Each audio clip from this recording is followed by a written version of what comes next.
Today's Words of Wisdom, SOS, a quick action to stop global warming, will be presented in Spanish and English, with subtitles in Arabic, Aulacese or Vietnamese, Chinese, Dutch, English, French, German, Hebrew, Hindi, Hungarian, Indonesian, Italian, Japanese, Korean, Mongolian, Persian, Polish, Portuguese, Punjabi, Romanian, Russian, Thai, Turkish, Urdu, and Spanish.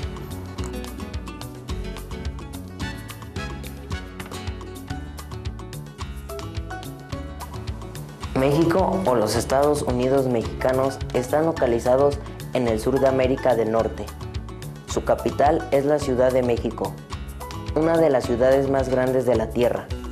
México es el sexto país más grande de las Américas y el 15º más grande del mundo. Tiene una población de aproximadamente 106 millones y por lo tanto es el 11º país más poblado. Esta bella nación posee numerosos lugares calificados por la UNESCO como sitios Patrimonio de la Humanidad, tanto culturales como naturales. Entre los sitios culturales, México presenta la antigua ciudad maya de Calakmul, el Tajín, una ciudad prehispánica y las pinturas rupestres de la Sierra de San Francisco, por nombrar algunos. Los listados de sitios naturales según UNESCO incluyen las islas y áreas protegidas en el Golfo de California y el santuario de ballenas de El Vizcaíno. Durante casi 3.000 años, México fue el sitio de varias civilizaciones amerindias. Las culturas mesoamericanas, como las de los olmecas, los mayas y los aztecas. Hoy en día, México alberga una riqueza de culturas únicas. Cada región cuenta con una cultura y lenguajes característicos. En años recientes, México se ha tornado más proactivo en sus esfuerzos por proteger el medio ambiente, incluyendo la tema urgente del calentamiento global. En 2008, México fue alabado en el reporte de Banco Mundial Menos Carbono. América Latina enfrentada al desafío de cambio climático, por su Estrategia Nacional de Cambio Climático para reducir millones de toneladas de emisión de carbono. Para informar al público acerca de la gravedad del calentamiento global y sus soluciones, los funcionarios del gobierno del estado de Veracruz organizaron varias conferencias de cambio climático, en las cuales la maestra suprema Xinhai fue convocada como la invitada de honor especial. Durante estas conferencias, la maestra suprema Xinhai cortésmente compartió sus percepciones y el mensaje de la solución individual más efectiva e inmediata para mitigar el calentamiento global, la dieta vegana. Ahora les invitamos a unírsenos en la parte 1 de la retransmisión en 6 partes de la videoconferencia en vivo con la maestra suprema Xinhai, titulada SOS, Acción Rápida para Frenar el Calentamiento Global, el 16 de noviembre de 2009, en Orizaba, Veracruz, México.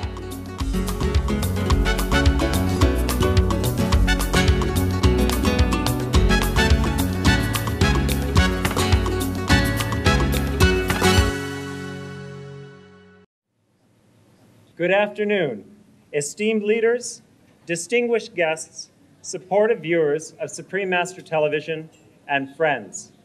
A heartfelt welcome to our conference on climate change, entitled SOS, a quick action to stop global warming, here in Orizaba, Veracruz, Mexico. We feel very encouraged and truly appreciate your participation today. This conference is being broadcast in worldwide live on Supreme Master Television via 14 satellite platforms, IPTV, as well as internet on www.suprememastertv.com.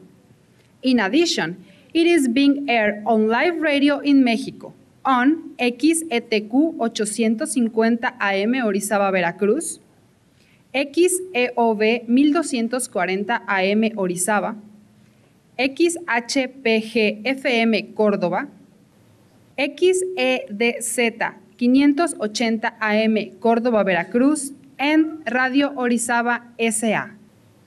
Orizaba means region of the high mountains, with the magnificent Citlapetl mountain, highest of Mexico, the health-sustaining mineral springs nearby. We are humbled and ever grateful to how much God has indeed loved and blessed beautiful Mexico.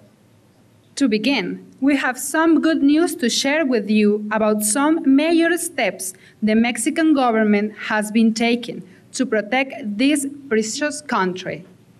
In the face of the most serious drought in 69 years, in October 2009, His Excellency Presidente Felipe Calderón inaugurated a nearly $20 million campaign entitled, "Water is like your family, protect it."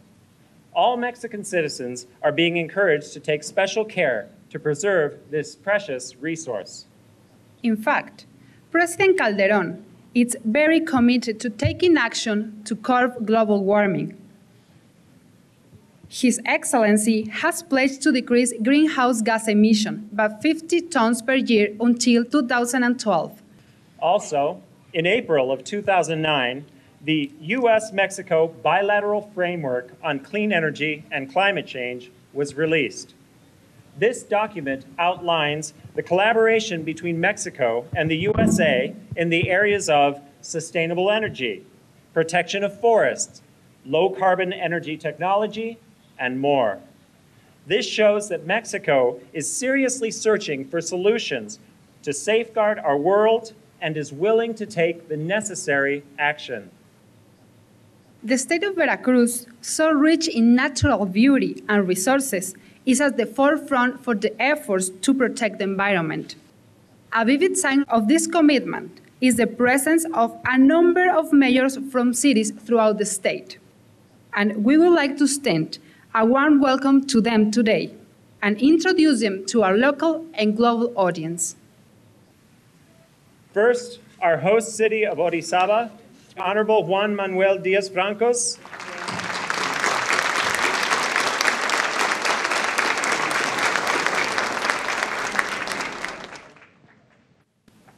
We would now like to recognize the Honorable Nelson Bote Ramos, Mayor of Ixautitlán, whose development projects benefit many people in the community.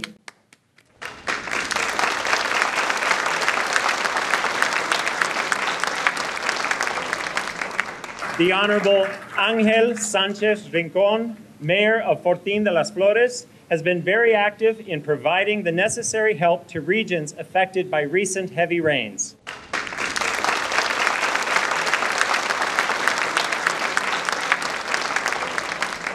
The Honorable Juan Antonio Levin Torres, Mayor of Córdoba. His efforts in improving education have helped many students to continue their studies.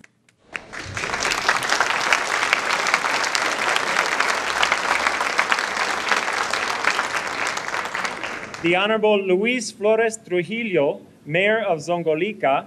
Mayor Trujillo has undertaken the task to meet the needs of citizens who have just moved to the city.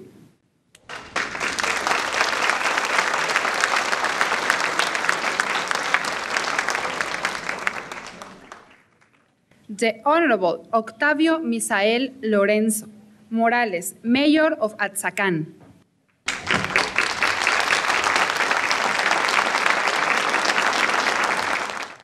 The Honorable Raúl Vera Aguilar, Mayor of Rio Blanco.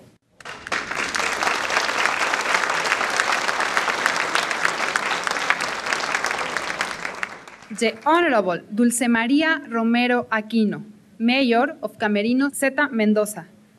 Mayor Romero Aquino has been very active in improving literacy in her city.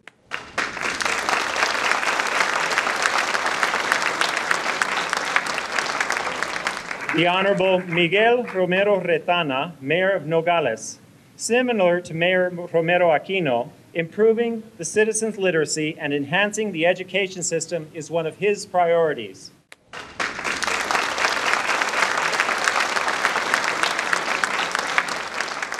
We are also very pleased to welcome the Honorable Fidel Curi Grajales, Federal Deputy of the 15th District.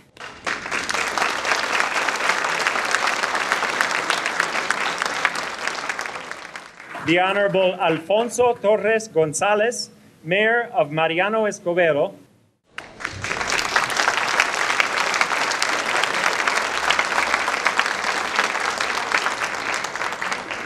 We are very honored to have the presence of distinguished guests such as Dr. Eva Campos Solano, Head of the Sanitary Jurisdiction of Orizaba.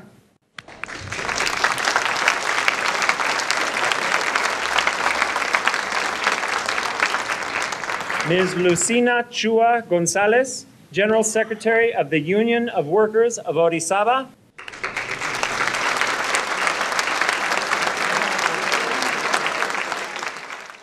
Dr. Emilio Fili de Bernardi, Director of the Association of Friends and Neighbors of the Environment.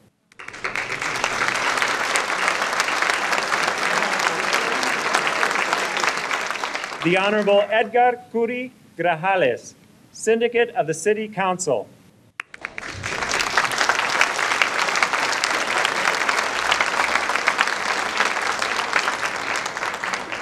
And Mr. Cuauhtémoc Alfaro Bustos, Technical Secretary of the Union of Workers of the Social Insurance.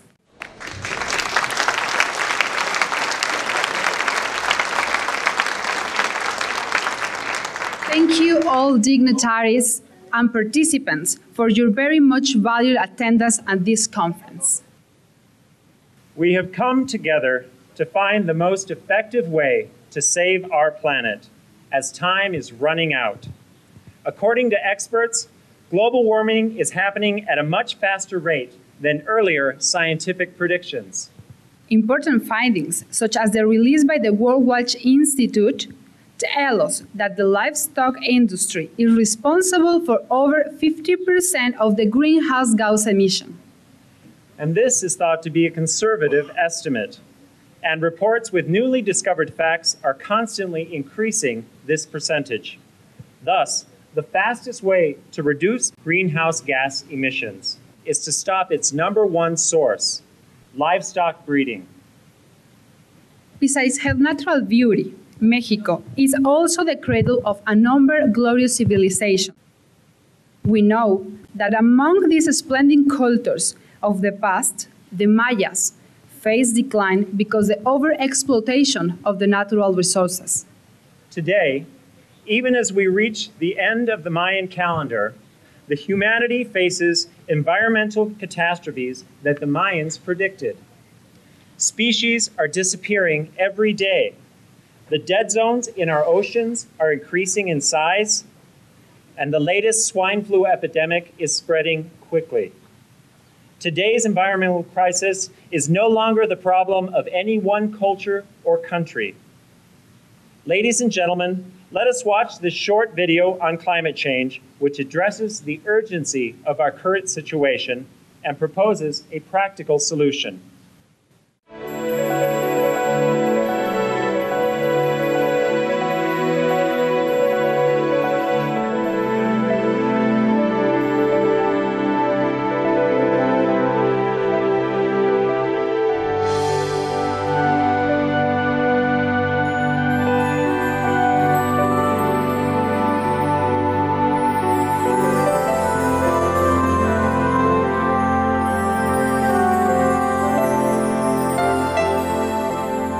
Fungi were the first organisms that came to land. 1.3 billion years ago, fungi marched on the land from the oceans. Plants followed several hundred million years later. They were the gateway species, and they led the way. And in the trail of mycelium that they created, and plant and animal communities then marched forward upon the mantle of mycelium.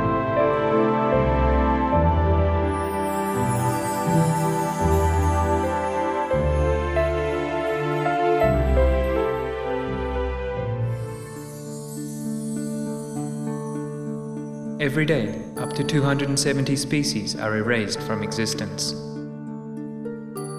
1/3 of all animal species have been lost since the 1970s. It is our behavior that caused so much the loss of our planetary species. Scientists have proved it. So we all know that fishing, hunting, polluting the environment are the cause of global warming and the decrease of animals on the planet. And many of the advices to stop often have gone unheeded. And it's a pity, we should protect the species because when we protect them, we protect the ecology. And the ecology links with our health, the health of the planet and the people.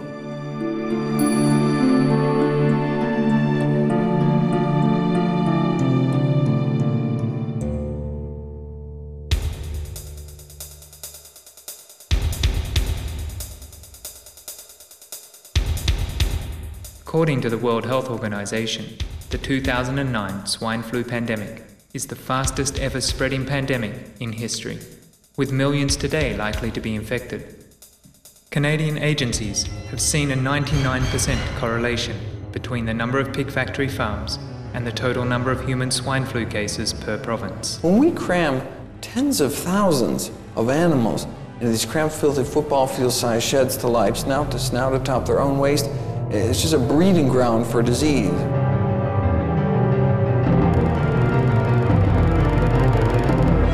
Pig and other animal factory farms also create antibiotic-resistant bacteria.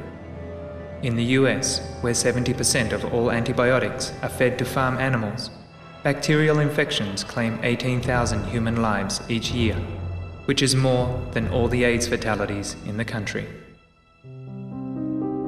Ocean dead zones are increasing. Satellite data from a recent study published in the journal Geophysical Research Letters showed that barren zones in the world's oceans increased in 1 decade by around 5 million square kilometers, an area equivalent to about half the size of the United States. These so-called ocean deserts appear very dark as they lack green chlorophyll from plankton, as with their land counterparts. The deserts are also hotter than surrounding areas. Animal agriculture is largely responsible for these regions that support no life, as fertilizers and manure make their way to the oceans, ultimately robbing it of oxygen and killing marine animals and plants in increasingly larger areas.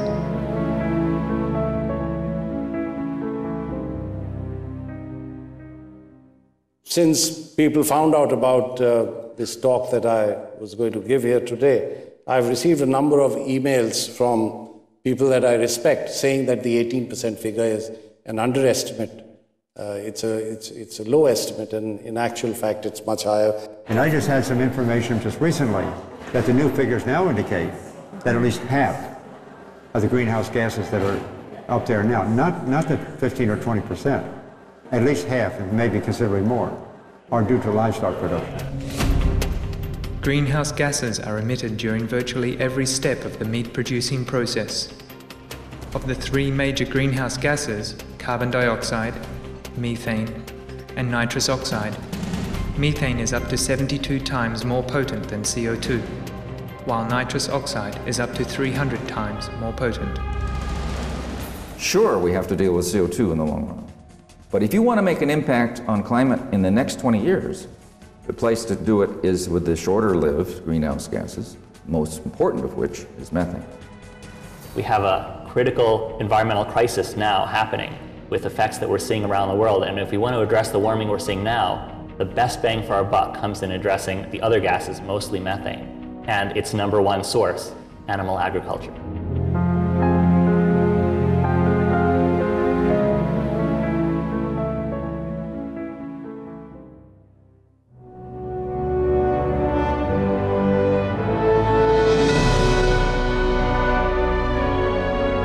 Migrating birds have to fly farther and farther to find a place to nest, and the polar bear swims longer and longer now because there is no more ice, till sometimes they drown of exhaustion.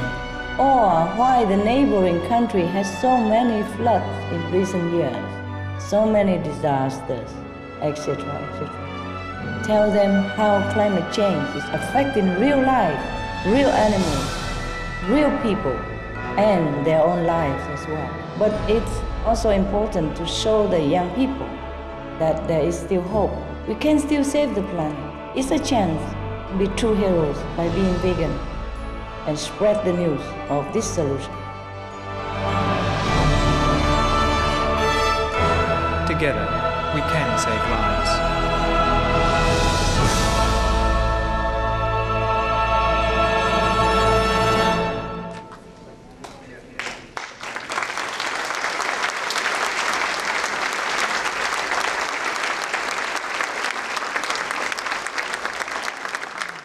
As we have seen from this video, a shift to a vegan diet is the solution that makes the most sense to halt global warming. By promptly switching to a plant-based lifestyle, we will greatly reduce greenhouse gas emissions, especially methane, and restore the much-needed balance to the Earth. We are so blessed that there is still time left to save our planet, and the solution, as presented by Supreme Master Ching Hai and many respected scientists, is so clear and logical. Now, we would like to introduce our first guest speaker, the Honorable Mayor Juan Manuel Diaz Francos of the city of Orizaba, who has prepared in advance a video speech for us that highlights the importance given to the ecological in this progressive city.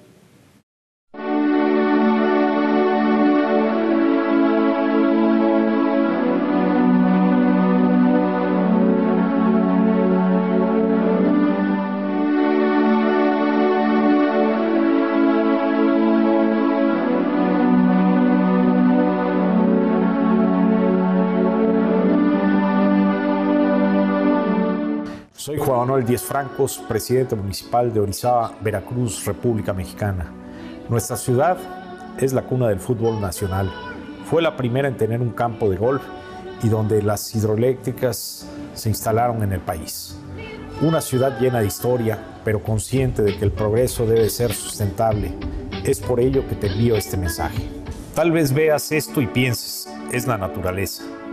Tal vez cuando escuches el calentamiento global, pienses en películas de ciencia ficción, en grupos ambientalistas, radicales, o peor aún, que faltan muchos años para que se convierta en realidad. Tal vez sigas estando equivocado. Este es nuestro planeta. Muchos científicos auguran grandes desastres naturales, productos del alza de temperaturas en nuestro planeta, inundaciones, hambruna, sequías, heladas, epidemias. Estas serán frecuentes en muchos países. ¿De qué es serio? Muy serio.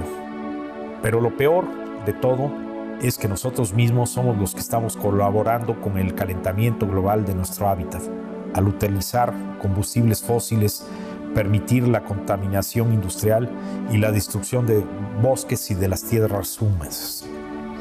Se cree que de seguir aumentando la temperatura, el calentamiento global se repetirá en forma desigual. Será menor en las zonas costeras donde el mar refresca la tierra y mayor en las zonas continentales donde el sol quemará con todas sus fuerzas. A veces la realidad supera la ficción. El destino nos va a alcanzar. El agua contaminada no estará disponible para el ser humano. Evitemos que las siguientes guerras sean por el agua y los alimentos. Debemos revertir los impactos negativos a los ecosistemas, derivados del desconocimiento de la falta de una cultura y educación ambiental. Nos estamos acabando el planeta, a este mundo maravilloso que tanto nos ha dado. Todavía estamos a tiempo, pero tenemos que cambiar nuestra manera de pensar y empezar a actuar desde este momento. En Orizaba estamos recolectando más toneladas de desechos que en muchos otros años. Es una lucha constante por mantener una ciudad limpia. Como este problema, existen muchos. Las futuras generaciones deben estar conscientes de lo importante que es cuidar las áreas verdes, el agua y todos los ecosistemas. Bienvenidos y sonrían, están en Orizaba. Our many thanks, Honorable Mayor Juan Manuel Diaz-Francos, for your insightful message, for your example, and as well as for hosting this event in Orizaba. Dr. Rajendra Pachauri, the chairman of the Intergovernmental Panel on Climate Change, is our next speaker. His meticulous work with hundreds of scientists from around the world in preparing the scientific report on climate change earned him and his panel colleagues the Nobel Peace Prize. Dr. Pachauri has long advocated to reduce meat consumption to halt climate change. Dr. Pachauri has sent us his message and supporting wishes. Let's take a look. Let me start by first saluting you and greeting you on this occasion. I'm delighted that this major conference is being held in Mexico. Mexico is a remarkable country. You not only have rich tradition and culture, but you also have human values that really can show the way for the rest of humanity. I would like to highlight the serious problem of climate change, because this is not merely an increase in temperatures, as the erroneous use of the term global warming seems to suggest. What climate change represents is a complete disruption of the climate system, as a result of which we are seeing much higher frequency, intensity, and duration of floods, droughts, heat waves, and extreme precipitation events. And what is terribly tragic is the fact that the worst impacts of climate change will be felt by some of the poorest communities on Earth. And we also have to be concerned about intergenerational equity. Some of us who have led a rich and full life are obviously leaving a planet that is going to make it very difficult for future generations and those that are yet to come even beyond the next generation to meet their own needs. I would like to remind you that the definition of sustainable development, as brought out by the Brundtland Commission report, is very simple, but it goes to the heart of the values that we should be exercising to meet the threat of climate change. Sustainable development, as the Commission said, is that form of development which helps us to meet our own needs without compromising on the ability of future generations to meet their own needs. Now, if we are going to create conditions by which the climate of this planet is going to get much worse, much more unpredictable, much more erratic, then obviously we are going to make it very difficult for future generations to lead sustainable lives and to be able to promote sustainable livelihoods. So I think there is urgency in bringing about change. We have to reduce drastically and urgently the emissions of greenhouse gases.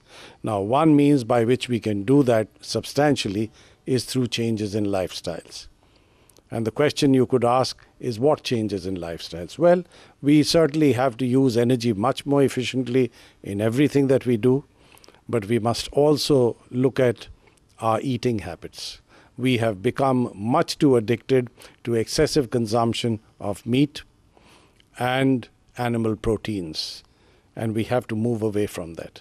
Now, I know I'm talking to you in a location which produces a lot of livestock. Livestock and the means by which it is used for satisfying the demand of human society is clearly one major source of emissions.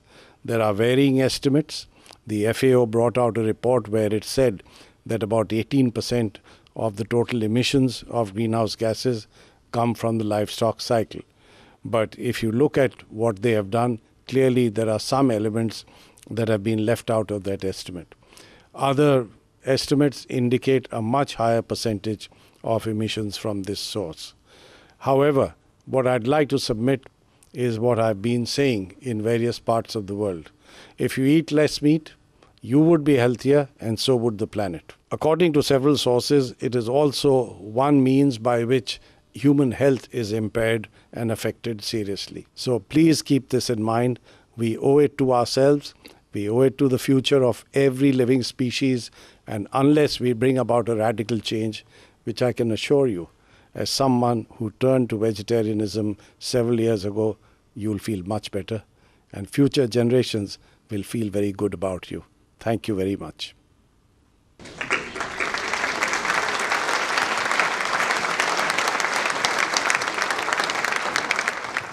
Thank you so much, Dr. Pachauri, for being a true leader through your shining example and wise advice. Your suggestions are much valued. We now have a message from Mrs. Eva Kiestorp, a dedicated political activist and prominent figure of the European environmental movement for almost 4 decades. Over the years, she has initiated many local and global campaigns and has been the co-founder, co-organizer of civic and political organizations such as the German Green Party, Women for Peace, the European Nuclear Disarmament, the Global Commission to Fund the UN, the Ecological Marshall Plan, and the Climate Action Network. Mrs. Kiestorp is a successful author and co-author of more than 15 publications. Let's watch her message now. Guten Tag. I will give my greetings to all the participants of the conference in Veracruz. I hope you be a big force and a loud, non-violent, creative voice for Copenhagen to say, beside our changes in energy politics to go out of the nuclear energy, to reduce oil consumption, to make energy savings, to change the world in the direction of solar energy, we can change our life by relating to regional products, ecological farming, and by relating to our regional products, which are not brought in by airplanes or big ships, and enjoy ecological food. Vegetarian ecological food is a gift of God, and it tastes wonderful, it's delicious, and if we do it in good communities, so if we share, it's not just not eating meat, it's creating and re-establishing a culture which is a spiritual culture, that we are thankful to good water, that we are thankful to good fruits, that we are thankful to good vegetables, and that we share it together with prayers, with music, and getting quiet within ourselves, and then the good fruits and the good vegetable can heal our souls and give us strength for life. We have to think about how we enter the global media, that there is not bad advertisement, especially for little children, so that they do not get addicted to meat, that we have to teach the schools, the teachers, and the parents, and maybe make counseling for schools, that children and teachers learn how to cook good vegetarian food so that they can see to give up meat or to consume less meat can be enjoyable and good life. And then we should not leave the task only to governments. We as consumers, we as voters, we as citizens, we as spiritual and human beings can do a lot. The World Watch Institute said now, part of the greenhouse gases is the eating of meat and the production of meat, which is using too much water too.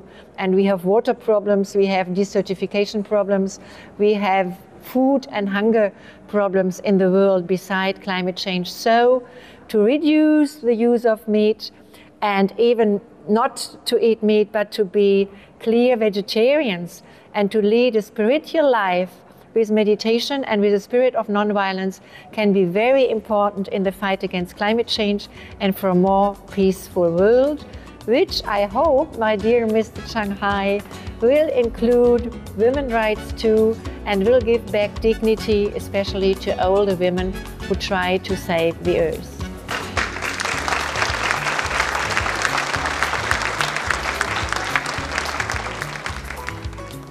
Our many thanks, Ms. Eva Kiestorp, for your kind greetings and valuable remarks.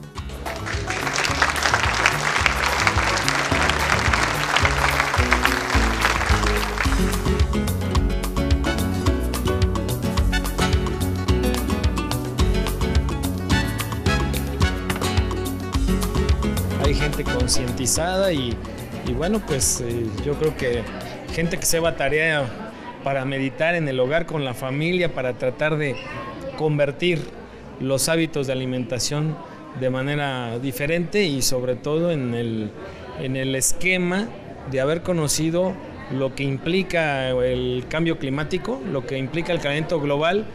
¿Qué piensa acerca de la dieta vegetariana? Después de la conferencia, ¿pensaría en volverse vegetariano?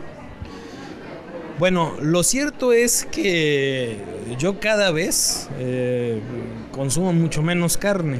a nuestros hijos les hemos inculcado en la familia que se debe preparar la comida y se debe consumir vegetales, verduras, etcétera. Entonces, nosotros obviamente sí lo hemos llegado a pensar, lo estamos pensando y lo estamos meditando, ¿no? Pero cada vez sí consumimos menos. Sé vegetariano, sé ecologista, salva el planeta. Gracias por estar aquí. ¿Nos podrías dar su comentario acerca de la videoconferencia?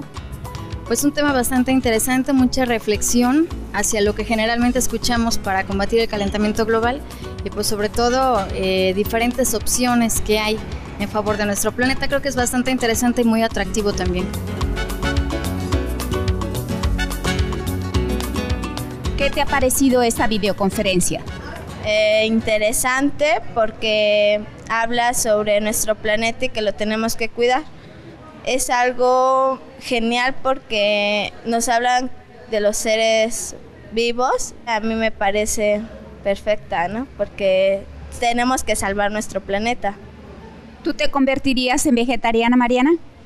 Sí, porque pues amo a los animales y pues no me gustaría estar en su cuerpo o en su alma cuando los torturan o X cosa. Sé vegetariano, sé ecológico, salva el mundo.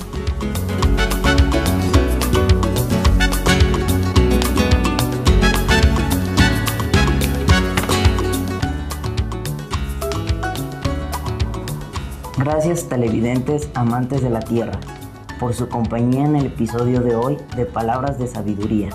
Acompáñenos nuevamente el martes en la parte 2 de la retransmisión de la videoconferencia en vivo. SOS, acción rápida para frenar el calentamiento global. Y ahora, por favor sigan en sintonía de Supreme Master Television para un viaje a través de los reinos estéticos que ya vienen después de noticias de interés. Les deseamos una semana feliz, llena de bondad.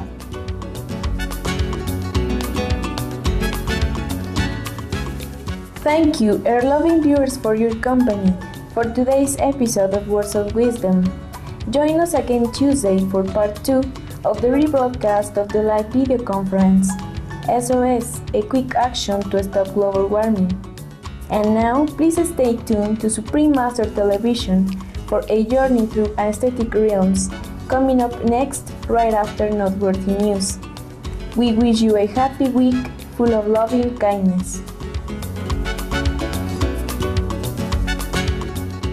For more details, please visit www.suprememastertv.com/WOW.